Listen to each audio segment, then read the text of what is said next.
Olá pessoal, o nosso conselheiro Acácio de hoje vai falar rapidamente, sobre o conceito de tradição primordial e de maçonaria e de governo mundial.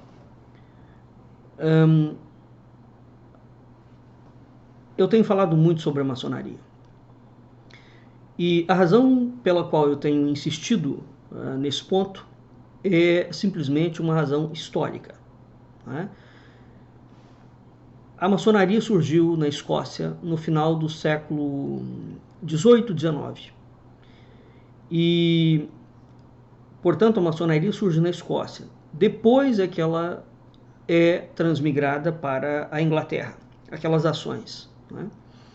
Então, essa passagem da Escócia para a Inglaterra, nessa passagem acontecem inovações nas corporações de ofício, né? Que migram da Escócia para a Inglaterra. Desde o início, os maçons produziram toda uma literatura que objetivava dar legitimidade à sua atuação, apresentando a maçonaria como uma instituição criada desde tempos imemoriais. Aqui é que começa a entrar o ponto da questão. Feito desta forma, a maçonaria como uma instituição criada desde tempos imemoriais, a maçonaria arvora-se, portanto, herdeira direta e legítima de Salomão, dos egípcios antigos, dos essênios, dos druidas, de Zoroastro, dos filósofos gregos, das tradições herméticas, da cabala, dos templários, da igreja de Roma, etc, etc, etc. Bem, o que nós temos aqui? Esta origem tão diversa para a origem da maçonaria, uma coisa é quando a maçonaria é lançada. Ela é lançada no século XVII, final do século XVII, início do século XVIII. Mas quando ela é lançada arrogando para si origens que remontam ao início do mundo. Ora, essas origens, vejam bem o tempo, nós estamos no século XVIII. Essas origens, emanadas de tão distintas culturas e religiões, põem logo em cena, o caráter de tradição primordial da maçonaria. Esse é um conceito muito próximo àquele que René Guénon vai usar no século XX, quando ele lança a ideia de tradição primordial. A tradição primordial seria aquela tradição que estaria na base, né, de todas as grandes culturas do mundo, inclusivamente de todas as religiões, né? Mas esse conceito de tradição primordial da maçonaria antecede em quase 200 anos o conceito que é lançado por René Guénon. Portanto, René Guénon não é o criador do conceito de uma tradição primordial, como tem sido dito a farta e a barão no Brasil pela direita olavética bolsonarista, que resolveu mentir também em relação a esse quesito, não é? Ora, a questão das origens da maçonaria traz aqui alguns cenários mínimos que devem ser considerados. Eu vou citar aqui 9 cenários, mas por que é importante nós falarmos sobre a maçonaria? No Brasil, o Brasil é um país de modismos, né? Então virou moda falar sobre governo mundial, sobre comunismo, sobre revoluções, focando sempre no comunismo. Não, o comunismo é um movimento revolucionário e um movimento muito tardio. O que na verdade, historicamente, acontece? No século XVIII, nós temos o surgimento, a emergência de uma sociedade secreta ou de um grande movimento cosmopolita ligado à sociedade secreta, a uma sociedade secreta específica, no caso, a maçonaria, que visa propor uma revolução em escala internacional. Ao longo da história da humanidade, sempre houve guerras, disputas, intrigas, golpes de Estado. Sempre teve. o que é que o século XIX tem como singular? Portanto, o que nunca teve ao longo da história do Ocidente, pelo menos a história dos últimos 4.000 anos da cultura ocidental? O que nós nunca tivemos? Nós nunca tivemos movimentos revolucionários orquestrados em escala internacional, não é? Que tem a mesma filosofia, o mesmo objetivo, os mesmos símbolos, o mesmo projeto, o mesmo perfil. Então, uma coisa são os golpes de Estado, as corrupções, os problemas culturais que eram focados. Outra coisa é o surgimento de um movimento revolucionário em escala internacional, não é? Que tem a mesma linguagem e a mesma cosmovisão e a mesma estrutura simbólica e os mesmos objetivos missionais para destruir a cultura cristã e ocidental. Isso é o que singulariza a maçonaria. A maçonaria é uma sociedade secreta, revolucionária, de cariz internacional, que propõe um governo mundial. Essa proposta, portanto, surgiu no século XVIII. Então, a grande importância do século XVIII visa respeito ao surgimento dos movimentos revolucionários. Veja, esses movimentos revolucionários, eles surgem aonde? Dentro da política? Não, eles surgem fora da política. Eles são movimentos que estão à parte, são movimentos que surgem ligados a uma burguesia e a uma parte da nobreza, não é? E esse movimento visava derrubar todo o modelo de mundo existente. Né? Nós nunca tivemos esta configuração no Ocidente. É o primeiro momento da história. E o Brasil, neste contexto, desempenha um papel importantíssimo a favor do movimento revolucionário internacional. Então, este é o ponto central que precisa ser entendido. Todo mundo fala da Revolução Francesa. O cariz da Revolução Francesa, a Revolução Francesa é um dos movimentos revolucionários. O que está em pauta aqui, o que é preciso entender? Eu falei isso num programa de rádio do Culturas e Identidades. Aliás, sobre essa temática eu já venho falando muito sobre ela, porque ela é absolutamente importante para nós entendermos o Brasil atual. Não há condições de entender a cultura brasileira, a história brasileira, a história política brasileira de hoje, né, o cenário brasileiro e o cenário mundial de hoje, se nós não voltarmos ao século XVIII. Esse é o ponto principal. Né? Virou moda, repito, falar de um movimento revolucionário no Brasil, como se o movimento revolucionário brasileiro fosse um movimento só ligado ao comunismo. Mentira pura. Isso é uma das mentiras mais cínicas e mais descaradas que a direita brasileira já inventou. Que ela se notabilizou em inventar mentiras formidáveis. Essa é uma delas. Né? Quer dizer, o século XVIII tem como característica principal, portanto, a emergência de movimentos revolucionários fora do âmbito político. Ele entra na política. Mas o núcleo formador do movimento não é dentro da política, é dentro do sistema financeiro internacional. Tá? Ele vai penetrando devagar a política, ele vai tomando conta da política, mas ele não é político, ele é um movimento de comércio, ele é um movimento de negócio. Então, um dos grandes erros ligados à maçonaria é tratar a maçonaria como uma sociedade secreta de cariz eminentemente político. Esse é o maior equívoco. A maçonaria é uma sociedade secreta de DNA financeiro. Né? Esse é o ponto. E depois ela penetra dentro da política, ela penetra dentro da religião, ela penetra dentro da cultura. Mas a maçonaria em si mesma, ela traz uma proposta filosófica, aqui no sentido abrangente do termo. Tá? A filosofia no sentido de uma cosmovisão, ela traz uma cosmovisão.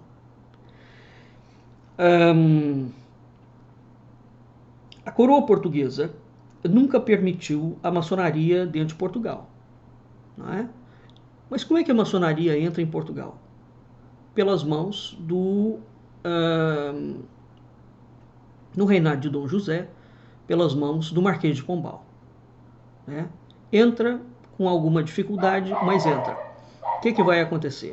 Muito pouca gente sabe que antes da maçonaria entrar, né, houve um movimento que partiu do Brasil, que propunha a derrubada da ordem da Companhia Jesuítica, dentro da coroa portuguesa. Tinha problema com os jesuítas? Claro, havia inúmeras denúncias. Agora, veja bem, é preciso entender o papel que a Companhia Jesuítica desempenhava dentro da coroa portuguesa desde o reinado de Dom João III, portanto, desde o início dos descobrimentos brasileiros, né? A Companhia Jesuítica era um dos braços administrativos da coroa portuguesa. Uma vez que você fecha a Companhia Jesuítica, evidentemente que o problema decorrente daquilo resulta claramente na quebra do Estado português, né? A historiadora portuguesa Alice Lázaro tem duas obras fantásticas que vão falar sobre esse momento no governo da Rainha Dona Maria I, né, que vai acontecer essa derrubada dos jesuítas e depois a recuperação. Essa obra de Alice Lázaro, A Virtuosa Arte de Reinar, nos parabéns da Rainha Dona Maria pelo seu confessor, é uma obra que fala dos grandes problemas que a Rainha Dona Maria I vai enfrentar quando ela assume o reinado depois da morte do seu pai, Dom José. Portanto, depois do Marquês de Pombal. O Marquês de Pombal faz todo o esforço, empreende todo o esforço para evitar que a rainha assuma o reino. E esta outra obra de Alice Lázaro, O Reinado do Amor, né, Cartas íntimas da Priora da Estrela para a Rainha Dona Maria I, também é uma obra que tem um contexto muito forte relacionado, onde uma parte da obra relaciona-se à profecia dos jesuítas, né, e ao mistério do Sagrado Coração, que estará no cerne da mensagem de Fátima em 1917. Então, a Alice Lázaro coloca esta obra aqui como as duas obras mostrando parte deste cenário extremamente complexo que era a maçonaria dentro da coroa portuguesa e, sobretudo, sob a perspectiva da expulsão dos jesuítas, né? Não da maçonaria em si, mas da expulsão dos jesuítas.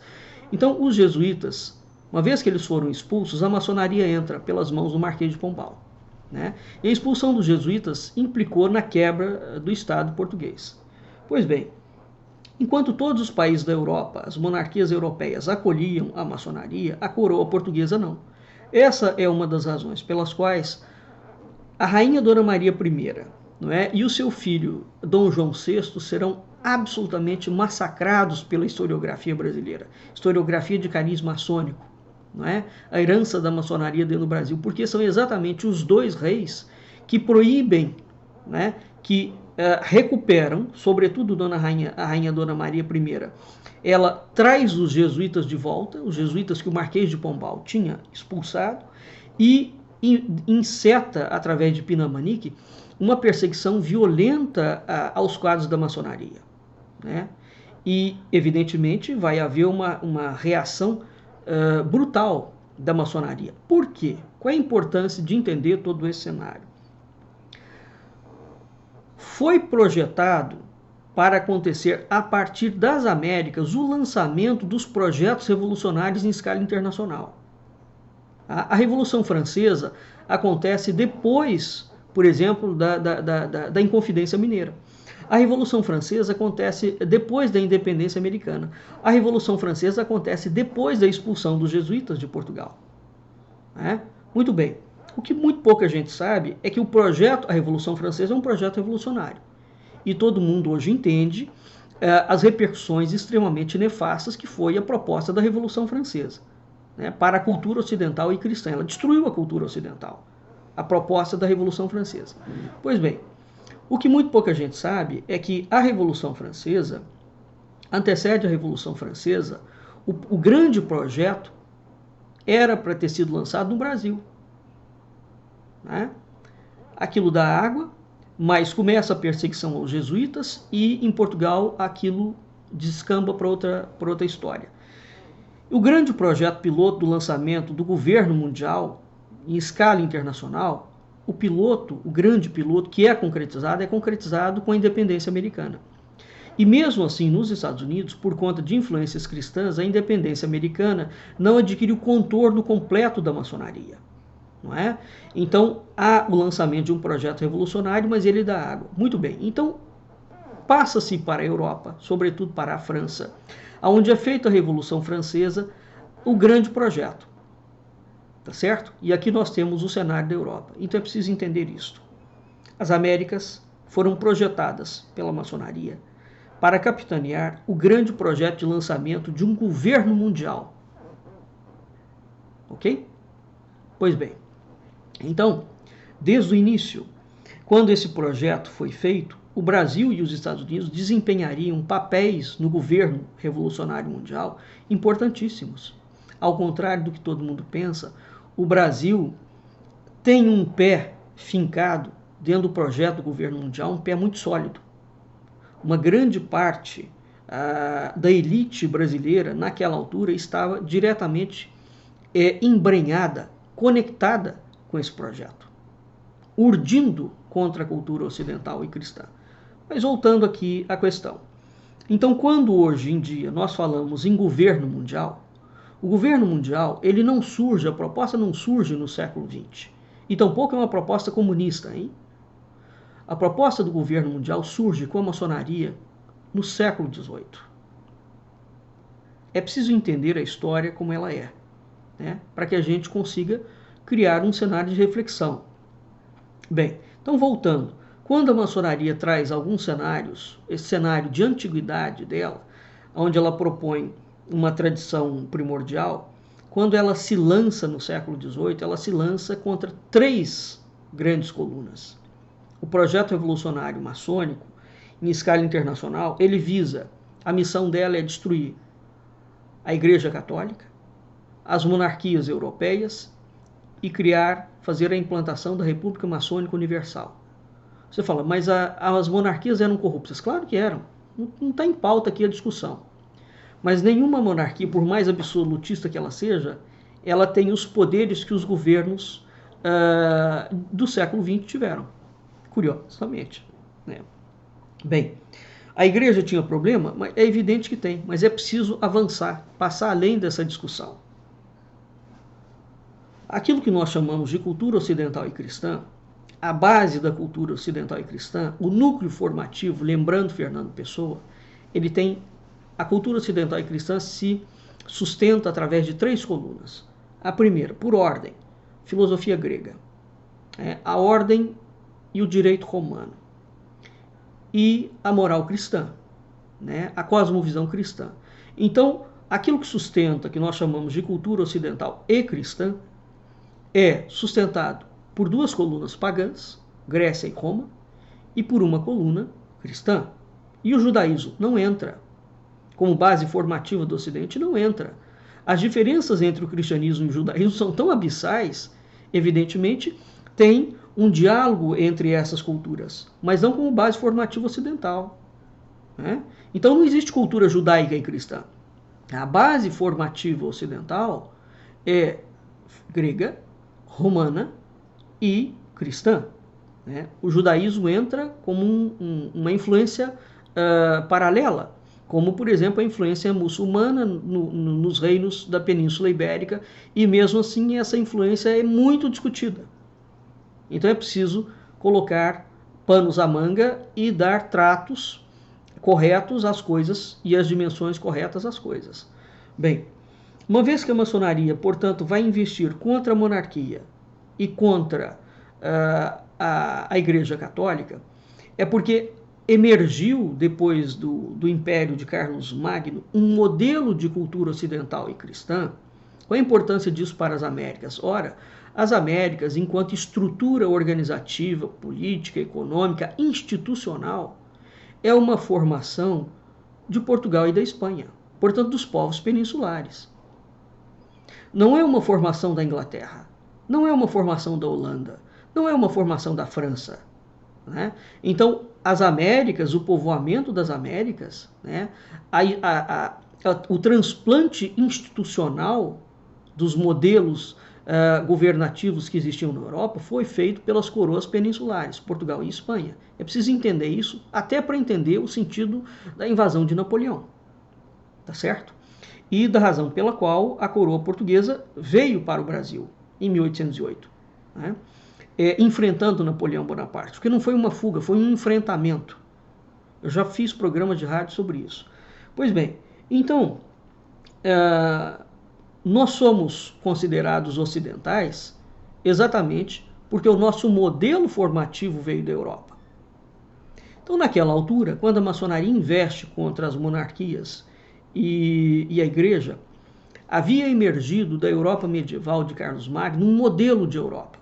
Portanto, um modelo de civilização, um modelo de cultura, um modelo de sociedade, tinha uma cosmovisão, né? Depois, com a chamada reconquista da Península Ibérica, aquele modelo se reforçou, tá certo? De modo que, quando no século XVIII a maçonaria investe contra o modelo de monarquia, dos diferentes tipos de monarquia que existiam na Europa e que estavam conjugadas com a Igreja Católica, o projeto da maçonaria, ao investir contra isso, ele investe contra o modelo da cultura ocidental e cristã. É preciso entender a profundidade do ato, né, para entender a gravidade do projeto. Então, o modelo revolucionário que emerge no século XVIII já é um modelo revolucionário que atenta contra a cultura ocidental e cristã. Ele vai atingir a cultura ocidental e cristã nas suas bases formativas. Ele vai atingir a filosofia grega, o direito romano, a ordem e a moral cristã. É por isso que ele vai propor a derrubada das monarquias e é por isso que ele vai propor o parasitamento e a aniquilação das forças da igreja cristã. Tá certo? Muito bem. Então, quando a maçonaria lança-se no século XVIII e diz que a verdadeira detentora de uma tradição primordial, ora, isso significa que ela se propõe a ser e ela se assume como a grande tradição anterior, inclusivamente, ao cristianismo, ao judaísmo, ao islamismo. Ela se propõe a ser o repositório das religiões de mistério, ela lança um novo conceito de religião universal, ela transmite a crença de que os símbolos migram, ela se lança como uma instituição cosmopolita, ela busca legitimar a existência de ritos e de símbolos comuns entre todas as religiões reveladas ou pagãs. Ela vai atuar sempre em dois planos, o discurso da simbólica e o discurso da organização. Ela vai se caracterizar como a elite intelectual do mundo, né, o macrocosmo intelectual, e ela é marcadamente empenhada em aprimorar e mudar a evolução e o comportamento dos homens em sociedade. A maçonaria vai propor uma revolução moral, intelectual, espiritual, sociocultural, com vistas a criar um novo mundo. Portanto, quando o comunismo, em 1917, surge como um movimento revolucionário, a base do comunismo já está completamente traçada dentro de toda a base da proposta maçônica do século XVIII. Bem, ora, portanto, no Brasil, quando José Bonifácio entrega o Brasil à revelia da coroa portuguesa para as mãos desse movimento revolucionário que tinha como premissa básica a destruição da cultura ocidental e cristã, o José Bonifácio sabia muito bem o que ele estava fazendo, porque ele era parte integrante da carbonária, da maçonaria carbonária, não é? De modo que, quando nós falamos em governo mundial hoje, é preciso voltar à origem do processo. A origem do processo está no lançamento dos movimentos revolucionários. Então, para finalizar, a falsa direita bolsonarética olavista, quando lançou José Bonifácio como founding father, e eles vêm falando absurdos a respeito do grande personagem que foi José Bonifácio, tudo uma mentira atrás da outra, porque eles colocam José Bonifácio, o personagem, subtraindo partes fundamentais da vida do José Bonifácio, sobretudo a parte conspirativa revolucionária deles. Eles só trazem alguns aspectos positivos, e mesmo esses aspectos positivos do José Bonifácio são absolutamente fraudulentos. Recentemente, deixa eu ver se está aqui. Recentemente, esse ano, a historiadora Mary Del Priore lançou essa obra, José Bonifácio, né? Nessa obra, As Vidas de José Bonifácio, nessa obra, Mary Del Priore pega a pessoa de José Bonifácio e mostra uma grande parte do cenário por trás da pessoa de José Bonifácio. Isso que Mary Del Priore mostra aqui, por exemplo, a direita bolsonarética olavista não fala. Não é? Então, o Brasil, desde 1822, está dentro do grande epicentro do movimento revolucionário internacional. É preciso entender a coisa dentro da sua perspectiva, porque o problema do Brasil não é o PT. Tá? O problema do Brasil não são os comunistas. O problema do Brasil é a maçonaria. E quem vem apoiando a maçonaria desde 1822 é uma parte da elite que conspirou contra a coroa portuguesa, portanto, contra a cultura ocidental e cristã, e as Forças Armadas brasileiras. Sim, que estão metidas neste processo desde o início. Quando a gente fala as Forças Armadas, não é toda a corporação, evidentemente, não é? Mas é uma parcela da corporação, e essa parcela vem ajudando a implementar o projeto da República Maçônica Universal, que é um projeto do século XVIII. República Maçônica Universal é um nome do século XVIII para indicar governo mundial.